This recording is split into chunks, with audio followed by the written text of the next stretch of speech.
এবং থিওরি যেটা দেখার পর আপনিও হয়তো নিজেকে কোয়েশ্চেন করবেন, এতদিন যা দেখেছেন তা কি সত্যি, না নিছকই একটা স্ক্রিপ্ট যা আপনাকে দেখানো হচ্ছে দিনের পর দিন। বহু বছর আগে থেকে এই সিক্রেট সোসাইটিগুলোর কথা শোনা যায়, এমনকি ইতিহাসের পাতাতেও শোনা যায় এই রকম সোসাইটিগুলোর থাকে secret agendas, symbols, rituals, cultures etcetera. বলা হয় এই সোসাইটিগুলি পৃথিবীতে ঘটা বড় বড় ঘটনাকে ঘটতে সাহায্য করেছে, মানে এই ঘটনাগুলো ঘটানো হয়েছে জেনে বুঝে।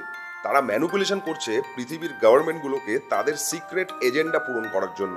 এইরকমই এক সিক্রেট সোসাইটি ইলুমিনাতি, যা তৈরি হয় 1776 সালে জার্মানি দেশের বাভারিয়া রাজ্যতে। এই সোসাইটি তৈরির উদ্দেশ্য ছিল ধর্মীয় ও রাজনৈতিক নিপীড়নের বিরুদ্ধে সোচ্চার হওয়া। এই সোসাইটি তৈরি হওয়ার কিছু বছরের মধ্যেই বাভারিয়ান গভর্নমেন্ট এটিকে ব্যান করে দেয় চার্চ এবং মোনার্কিসদের বিরুদ্ধে কনস্পিরেসি করার অভিযোগে। পরবর্তীকালে এই সোসাইটির সিম্বল